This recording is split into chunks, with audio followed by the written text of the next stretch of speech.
So good morning to everyone here on the call today. For those that I have not met or have not met me, my name is Joanna Kay. I'm the General Manager at Zero Carbon Hydrogen Australia, a division of the Smart Energy Council. And really excited to talk to you and to bring this opportunity for Smart Energy Council members and Zero Carbon Hydrogen members as well today. Let me begin by acknowledging First Nations and Indigenous Australians as the traditional custodians of the land in which we're all meeting on today. For me, that are the Kaurna people here in South Australia.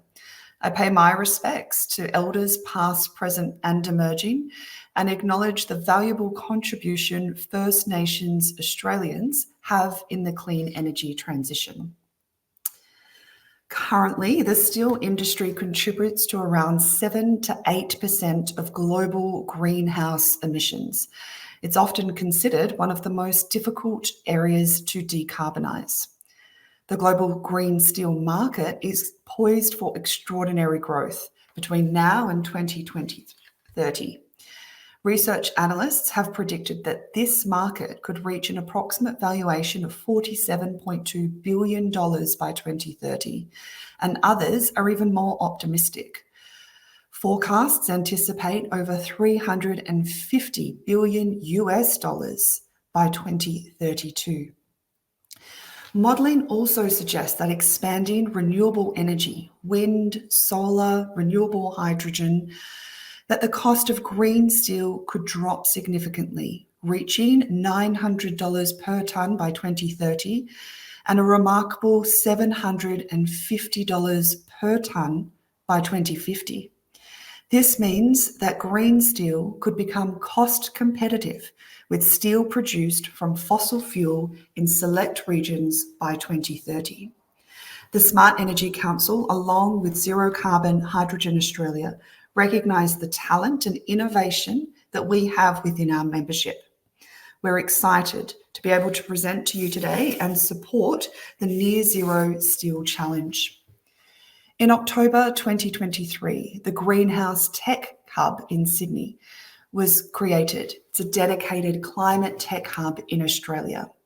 It's designed to create a community, inspire innovation as we respond to climate change. And today we're going to hear about the first major global initiative focused on supporting decarbonisation of the green steel supply chain. In partnership with World Economic Forum, Boston Consulting Group, Deloitte, Responsible Steel and RMI, the Greenhouse team are keen to collaborate with our members across Smart Energy Council and Zero Carbon Hydrogen Australia through this steel challenge, but also to provide seating and collaboration opportunities in their Climate Tech Hub in Sydney.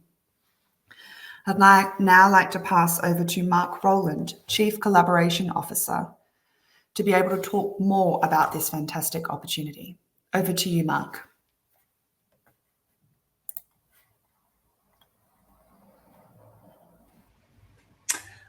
Thank you, Joanna. Really appreciate it. And good morning. Welcome, everybody. So I'm going to share with you some information about the Steel Challenge specifically, and also I've got some slides I can share, which we can send out to everybody after this. And then in addition to that, I have some. We're going to quickly show you the live demo of the platform, so that you can have a good understanding of it, and then we'll go into Q&A, some questions. So with that said, I'm going to just share my screen.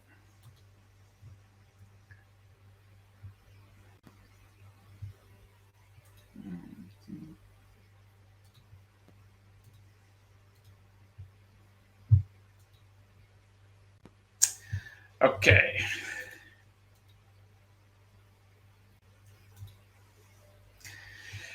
So, as Joanna said, what we're talking about today is the Near Zero Steel 2030 Challenge that we're running in partnership with the World Economic Forum. This is a pretty audacious project, which is global. We have a really big need for. We have a really big need for near zero steel, as Joanna mentioned. We have Steel is 7% of the world's emissions.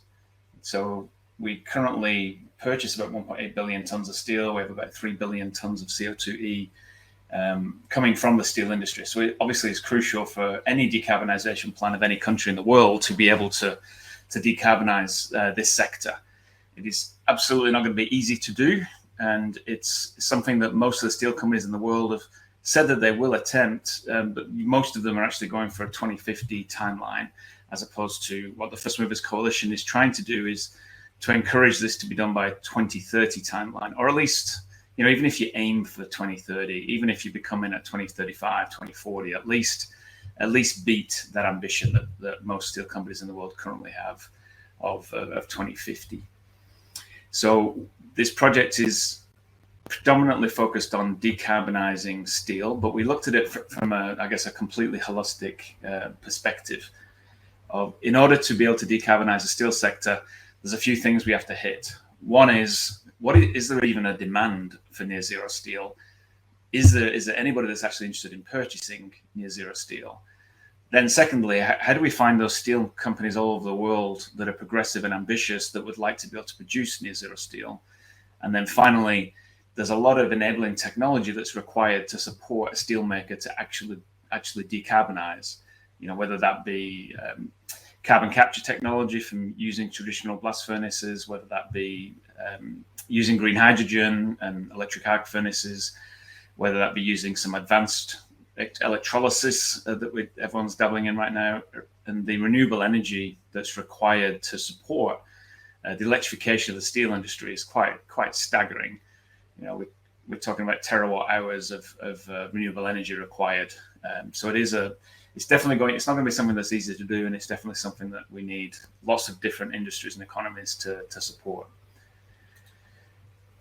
So the catalyst that we have for this is really trying to overcome some of these objectives, some of these obstacles that we have to the deployment of steel, whether it be lack of technology at a commercial scale, this insufficient demand signal, lack of collaboration, lack of access to renewable energy.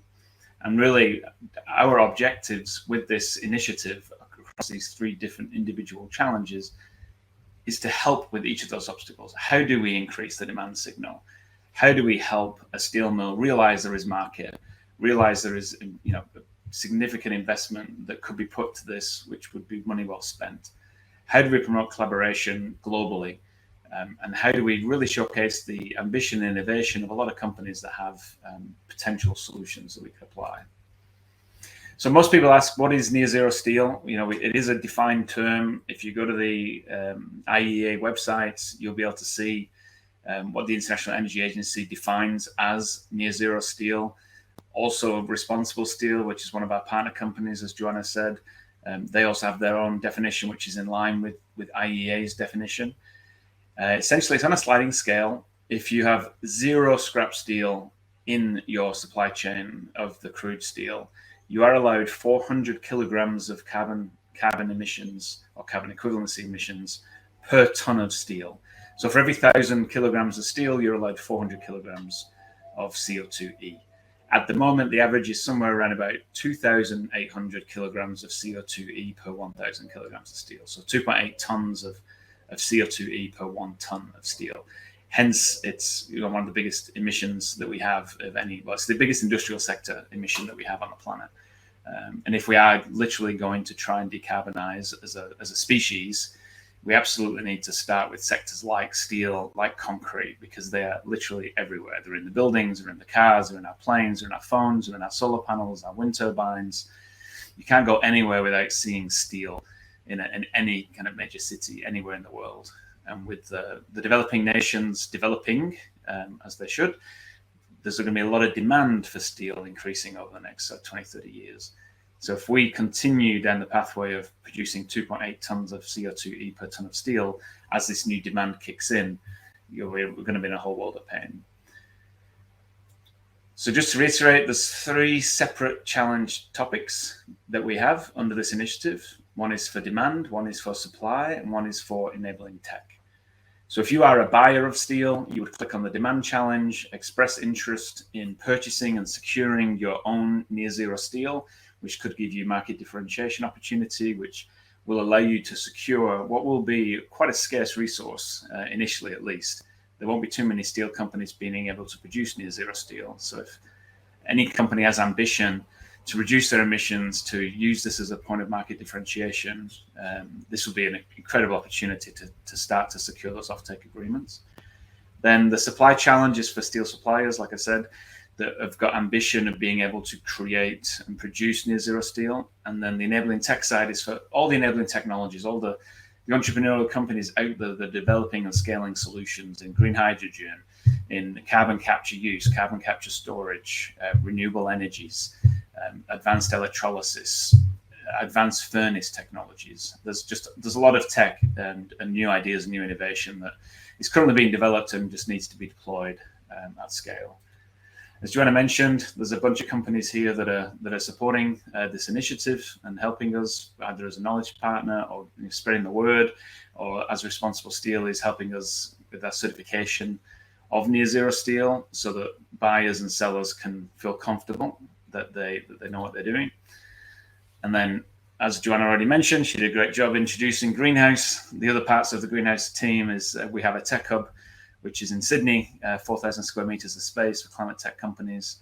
And we do a lot of work with large organizations to try and help them decarbonize and run workshops for them. And then we also run these innovation challenges off our platform. So I'm just going to very quickly show you what it actually looks like, the platform itself. So just give me 1 second.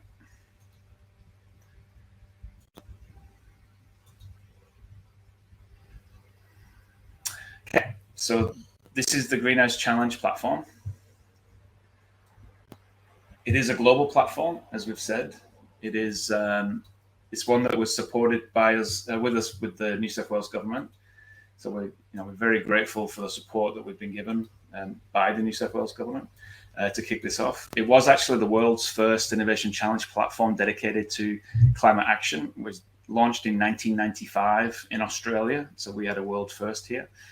It was then shut down by the Gillard government in 2009, and we've just resurrected it. So this is the homepage where you can find information about any of our current challenges and get some educational information on what is a climate action ecosystem, all the different industry sectors that we work on, what's in scope. But then also, very importantly, you can have a look at the current challenges that we actually have going on right now. So this is obviously the Near Zero Steel initiative. On this initiative page, you'll be able to watch a video, so you can actually see information about the challenge, read it. Some of the slides that I've just been through with you are here as well, explanation of what Near Zero Steel is. And then obviously, very importantly, these 3 separate challenges. So if I go into the Near Zero Steel Enabling Tech Challenge, this is where you can participate. So if you're interested in submitting, and it literally takes 20 minutes to put a submission in, there's no cost to putting a submission in. As far as we can tell, there's not too many detrimental elements of putting in a submission. There's a lot of opportunity from submitting, but we really struggle to see any kind of negatives.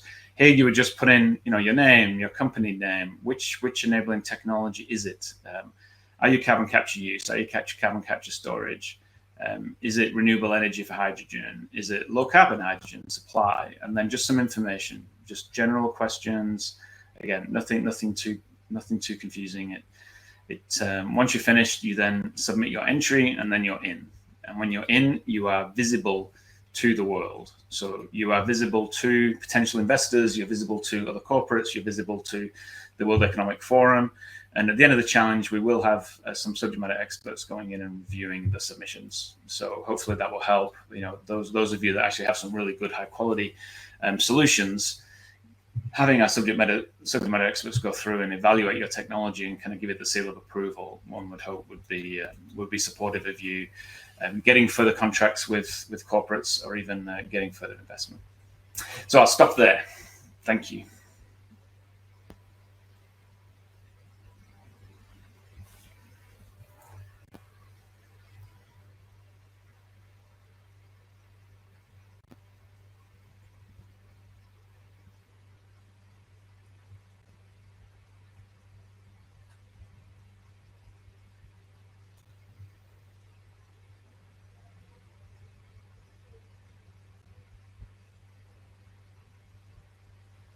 So I think Joanna's going to come back and join me on stage when we're going to have a look at some of these some of the questions that have come up. Thank you. Waiting for the behind the scenes to come back from backstage there. Thank you so much, Mark. That's really helpful. I think one of the things that I was really drawn to is that this is a global opportunity, and particularly, I've seen within the some of the participants today and some of the people here that we actually have representation across multiple countries in the region, which is absolutely fantastic.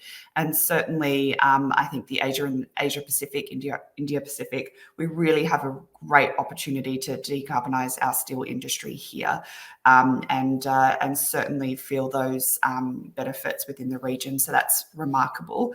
I will throw over to the audience for Q&A, and I'll ask Harry in the background to facilitate that. But I think my question for you, Mark, is what is so you spoke a little bit about the process, so people are applying online, and I think I saw on there by mid-December. Is that correct? Yeah, that's correct.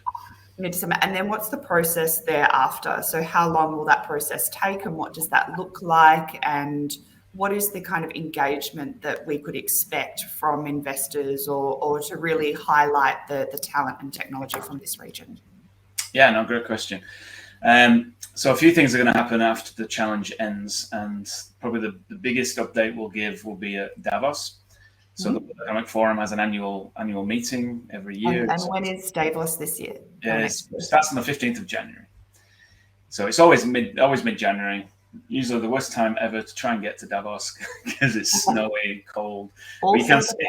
So if anyone likes it, you can go and ski. So it's a bit of a trek for us. But yeah, we'll be at Davos, which is the celebration of kind of like the innovation and all the impact that the World Economic Forum has around the world.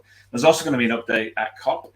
So during COP in the early December, there's going to be a small presentation as part of the World Economic Forum's briefing sessions to people, where we'll be actually showcasing the submissions that we've had to this point at that time. But the big kind of report out will be during the actual annual meeting at Davos, and then subsequently after that, there's going to be a whole bunch of briefing papers that are going to be created for all the members of the World Economic Forum to see. Now, the World Economic Forum has a lot of very significant, massive multinational companies, governments from different regions, institutional investors, so that you can never guarantee exactly who's going to see what report, who's going to read what report, who might be interested in what report, but you've got to be in it to win it. So if there could very well be a government entity somewhere on the planet that is part of their decarbonisation strategies post-COP, which we're probably all going to get our wrists slapped, I think, at this COP, because it is the global stocktake and no country's doing very well. So I think a lot of governments are going to feel a little bit of pressure to actually step up their decarbonisation strategies. And obviously steel and concrete are two very big areas for a lot of countries. So we're hoping that by submitting to this challenge, getting up on having your brand in lights will actually be a benefit. We also have some subject matter experts that are going to be going through the submissions on the enabling tech side. They're not going to be reviewing the demand, they're not going to be reviewing the steel supply per se. That comes later, but very quickly after the challenge is closed, we'll have our subject matter experts go through and review the submissions that we have, and they're going to identify what, from their perspective, the top ones based off the evaluation criteria, which is listed on the challenge statement on the site. It's really, what tech readiness level are you? How scalable is your solution? How novel is it? Do they think it has potential to really, push the needle and support a steel company? So once that evaluation has been done, those companies, anyone that submits will have visibility, but will be special consideration given to those companies that are seen to be the leaders in their fields, whether it be green hydrogen, supporting renewable energy, or carbon capture. And when you say special attention, is there kind of a facilitation of some of those investment opportunities or opportunities to kind of lean into that climate tech space and the hub that you've got to facilitate some of that innovation and scale as well? Yeah, there's so when I say put you in lights, when you go to the Greenhouse Challenge platform, post the challenge closing, there'll be like a special tag that's given to all the companies that received kind of like special mention from the subject matter experts themselves. So you'll be able to filter. If you're interested in green hydrogen, for example, you would be able to go onto the challenge site and have a look at all the different submissions, and then filter based on the ones that were the top innovators, the top teams that the subject matter experts thought were the best ones, and you can filter that by region. So that's one way people will be able to find solutions. And I've run these types of challenges for the last 5 years, and one of them, I'll tell you my favorite story. We ran a challenge called Reimagining Energy for the Department of Defense in the US.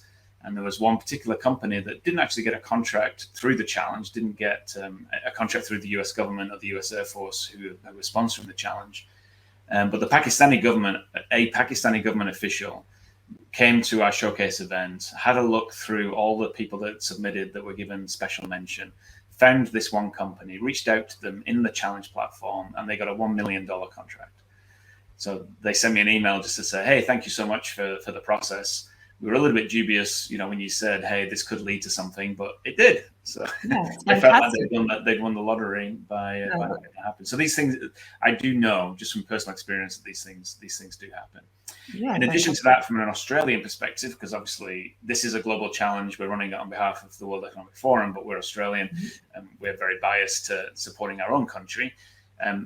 Those climate tech solutions that are here in Australia, yes, we will be doing everything that we can to support them in either connecting them with local investors here, or opportunities with corporates, or opportunities through ARENA. We have close ties with lots of different people in federal government, state government, that we'll be trying everything that we can to showcase that. We also partner with Holland IQ, who have a global database of climate tech solutions. And they're also always looking for opportunities to showcase specific niches and examples of solution. We just very recently launched the top 100 Australia, New Zealand climate tech companies in partnership with them. So that is something that we'll be doing annually. And then they celebrate the top 1,000 in the world on their platform. So there's just a lot of opportunities, I think, to really showcase, as long as you submit. Obviously, if you don't submit, then we don't know you, and we can't then push that through all the resources we have in this challenge. Yeah, that's fantastic. And I think you're right. We've got a big opportunity here in Australia, but we also have, across the region as well, some extraordinary talent. So it's great to be able to open up as a global initiative. We do have a question here from Amen. What role will Australian oil and gas companies, can they play in your view in achieving a near zero by 2030? I'll answer this one very quickly, and then Mark throw over to you in response to that. Look, I think what we recognise here in Australia is these oil and gas companies need to decarbonise, and certainly we need to move away from heavy fossil fuel industry and to become a renewable energy superpower here in Australia. I think that is our future, and we need to ensure that we create and build and foster new industry, and certainly using the talent and the skilled workforce that we have within those sectors across in the renewable energy sector, and as part of that green industrialisation for Australia. And over to you, Mark, for the second part of that question. Yeah, I wholeheartedly agree with everything you said. Of course, there has to be a transition too. As much as my daughter would like us to just turn off all coal mines and all power plant and stop selling petroleum in anything, the whole economy would grind to a halt very quickly if we did that.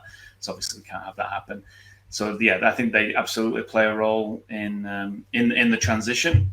They also play a role in supporting all the vehicles on the roads that will take decades to fully transition across to being able to utilize renewable energy. So there's a huge role to play. They also make quite a bit of money. So they do have lots of profits, and I'm sure they're looking at their business and going, "Wow, in a transitioned world where it's completely decarbonized, where do we make money? Where do we continue to make money? How do we prop up our share price? How do we keep being meaningful in an industry?" So I'm sure that they are also looking at, as I know they are, they're investing heavily in innovation and looking at this new future. And I think they will absolutely have a role to play to support, hopefully, some of the really early stage technology companies out there, and maybe give them a boost of either proof of concept opportunity or even funding to help them, because they are absolutely going to be looking at how can they replace the revenue they currently make from the business model they currently have into the future. So it's all, everybody's business is all about business, and they want to make a profit, but hopefully we will encourage them to do the right thing by our planet as well at the same time. Yeah, absolutely. And I think as we go forward, being a sustainable and responsible organisation will become, business as usual. And we certainly have seen these fossil fuel companies start to think about what their green strategy is and start to deploy and work in that area as well. So we have another couple of questions here. Which types of organisations? Oh, no, here we go. Sorry, can I still submit to the challenge if my strategy or operational outcomes do not yet meet the FMC emissions threshold mentioned by 2030, but, for example, by 2035? That's a great question. Thank you, Ed. Sure, I'm happy to take that one. Yeah, like I said before, this is an aspirational project. We're going for 2030. That's the moonshot. If we aim for 2030, but we hit 2035, that's also good. The FMC specific threshold needs that there's a lot of companies, some of the biggest companies in the world have committed to the First Movers Coalition in the steel sector that they will buy 10% of their steel as near zero steel in 2030, subject to the availability of that steel, and then obviously subject to negotiations around price. So what the First Movers Coalition is saying, and then what we're also hoping to add to that demand with lots of other companies, is there's a very clear demand signal that if anyone can meet that 2030 timeline, there is a market. But obviously, what we are also trying to do is move the needle. So if the majority of steel companies in the world are aiming for 2050 to get to near zero, we would love to push them forward. If you can push them forward to 2045, 2040, 2035, that's also fine. So yeah, think of the 2030 target as like, it's the shoot for the stars, but if you hit the moon, it's also good. Fantastic. And I think the point you make as well about creating demand and sending a demand signal is really, really important. And to have the World Economic Forum supporting that and making that commitment of 10% through the FMC is really valuable. We will see, I think, scale and speed of scale when you create demand targets like that as well, which is very valuable. So let's just have a look if there are other questions coming up, and I invite everybody to ask a question if something is not clear. I'll answer one from Harry. A question for Harry from Harry. Sorry, is there a clear value proposition for startups to register? That's to you, Mark. Short answer: yes. Like in any, but obviously I've been an entrepreneur myself, and I've scaled a few companies. If obviously it's always, you're always just looking at, okay, is this worth my time? The real benefit of this is that it will literally take you 20 minutes to put in a submission. So if you're just having a break at work and you just want to go grab a coffee somewhere, or you're on a public transport, you could literally just submit to this challenge. So why not? What's the worst thing that could happen? It's a waste of 20 minutes of your time. But the potential benefits, I think, far outweigh the use of that 20 minutes.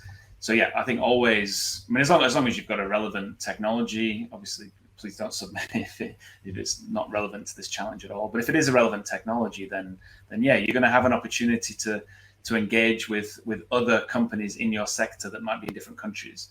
Maybe you could then find a partner who's doing something similar to what you're doing, but in another part of the world that you really have no ambition to enter at this point in your career. But maybe you could partner together. Maybe you could share IP between you. Maybe you could share customer revenue between you. I've just seen so many opportunities for companies through collaboration where they are willing to, stick their neck out a little bit and put their hand up and say, we're interested in collaborating with people. We want to let people know this is what we do. So I would always recommend to any entrepreneur, as long as they have the time, as long as it's relevant, yes, it's definitely well worth it to submit. Yeah, fantastic. I think the next question that we have here is, Why did you choose the steel industry over other hard to abate industries like aluminium and cement, etc.? So that's a great question. I think, Yeah, where do we start is the question, really. steel is the biggest. Mm-hmm. So it's 7% of the world's emissions. I think concrete is 5% of the world's emissions. But also, it wasn't us that picked it. It was the World Economic Forum that picked it, and then they just asked us to help them with their project. They've been working on this for a while. But in talking to the First Movers Coalition as to why they picked steel, they're also running a project on aviation fuel at the moment as well, or they have done. They've just finished on a different innovation challenge platform called Uplink. So they went with steel and aviation fuel as their two kind of kickoff. The other reason is from a steel perspective, it is quite general. A lot of the solutions that we can actually get for steel could also be applied to concrete and could also be applied to aluminium as well.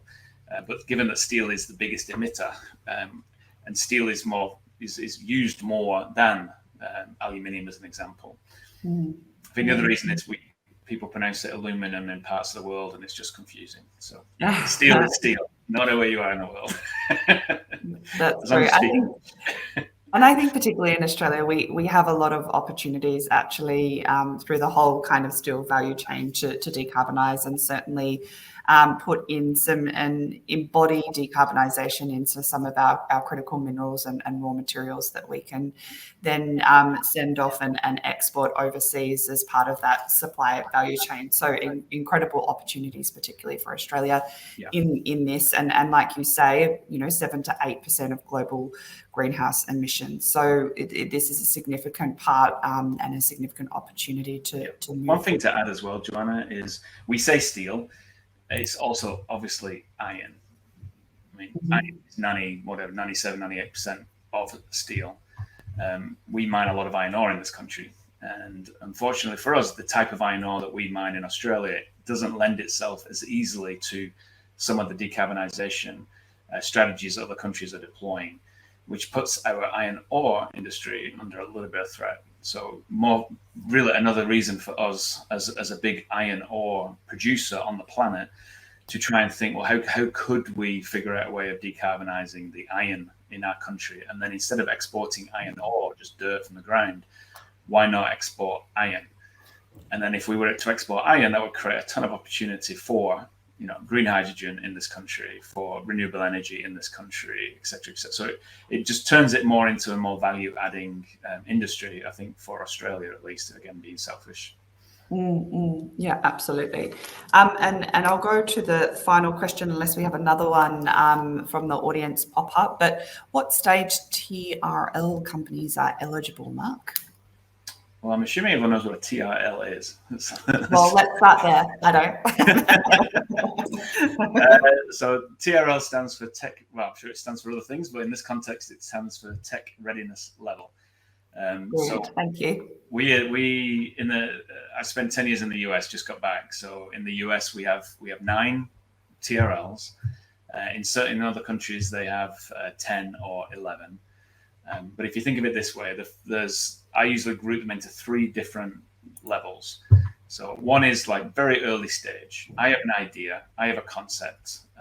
I've just developed a very early stage prototype. That would be what you would consider TRL 1 through 3. Then you move on to, no, I've got something that actually works. It works. It's maybe not fully scalable just yet, but it works. I've tested it in different types of environments. I have a strong belief that I'm about to achieve. I've got proof of concept. But now what I need to do is actually prove that I could actually scale this. Then you're in that kind of middle bucket, which is the TRL 4 through 6. And then TRL 7, 8, and 9 is literally when you move then to, I have a scalable solution, I have a commercial solution, people are buying my product, it's being used around the world, it's being used in different settings. I have full faith that what we have developed is a fantastic technology and it's applicable and it's being utilized by people. So that's typically what we mean by tech readiness levels. And we've just grouped those 3. So if you go to the enabling tech submission form, you'll see there, instead of saying, are you TRL 1 or 2 or 3 or 4, which can be a little bit confusing for people, we've literally just said, is your solution just at the kind of the concept phase? is your solution prototype being tested, or is your solution a full commercial solution? Mm-hmm. We are, of course, if we're trying to get to 2030 and we're trying to help a steel company, of course we're going to be more interested in those solutions that are at the higher end of those readiness levels, because then it's something that a steel company could literally just take and utilize. However, that's not to say that we're also not interested in the earlier stage ones, because there could well be steel companies around the world that are not quite ready yet to actually, produce net zero steel. Maybe they are we're in like the 2035 through 2040. I've got to get all this funding. And the stage that they would be in is in the R&D stage. When they're in the R&D stage, they might be very interested in also talking to other companies around the world that are also in that kind of early stage R&D stage, because that's potentially going to be more economically viable for them to start to work with an earlier stage company that is at kind of the same stage as they are, where they do it as a bit of a partnership, and they're both doing essentially business development to try and help each other's businesses, rather than a very early stage steel mill looking at this from an R&D perspective, partnering with a company that's already got a full commercial solution. They're probably less likely to offer heavy discounts to that steel company, or give them access to some of their IP, early stage IP, and they're not necessarily going to see it as a true partnership. So that's why we are absolutely interested in looking at all levels of tech readiness. But depending on who you are, depending on the customer, depending on the VC, some VCs like to only invest in very early stage, like Investable would only invest in sort of pre-Series A, maybe Series A, very early stage investments. And then you've got some investors that only invest in high TRL level. They only invest in commercial solutions post revenue. So yeah, we're looking at the full gamut. Yeah, fantastic. And I think that's really, really valuable as well, because what we realize is that we need the innovation that's going to take us forward, and perhaps the technology that we can deploy now is certainly not going to be the most efficient technology that we can deploy in 15 or 20 years time. So it's certainly a linear approach, and I think that's fantastic that that you're going to respond to companies across that entire technical readiness level as well, which is very valuable.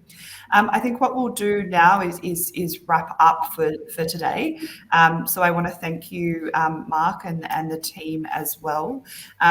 Really, really valuable, and I think that there's a lot of opportunities, particularly for Australian companies and Smart Energy Council and Zero Carbon Hydrogen members, as well as others in the region as well. So obviously it's open to everyone and a global platform.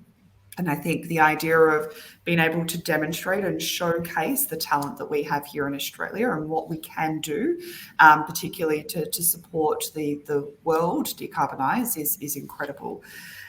So I think what's next is we'll take the recording of today and we'll certainly post it on our website.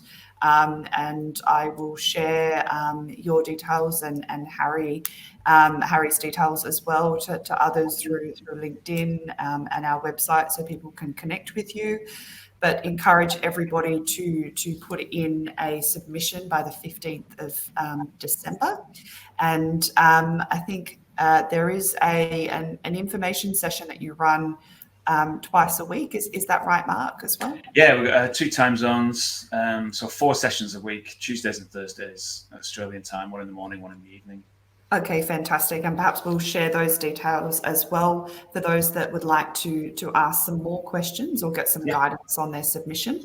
And I have no doubt that that you're available as well to support individuals for a quick call if they need to. Absolutely. And if anyone wants to stay online now, once we finish this Q&A, there'll be an opportunity for people to collaborate. So yeah, I'll stay on for a period of time if anyone does have any urgent questions immediately. I'm happy to have a chat. Terrific. Well, thank you very much. And thank you for those on the call today. It was great to see so many of our members, but also people across the entire value supply chain. And certainly it was great to see some regional attendees as well. So really, really happy and excited to be supporting the challenge. And I think we have a great opportunity to decarbonise the steel industry, and let's knock out those 8% emissions of global greenhouse gas. Thank you, all very much. Take care. Bye-bye.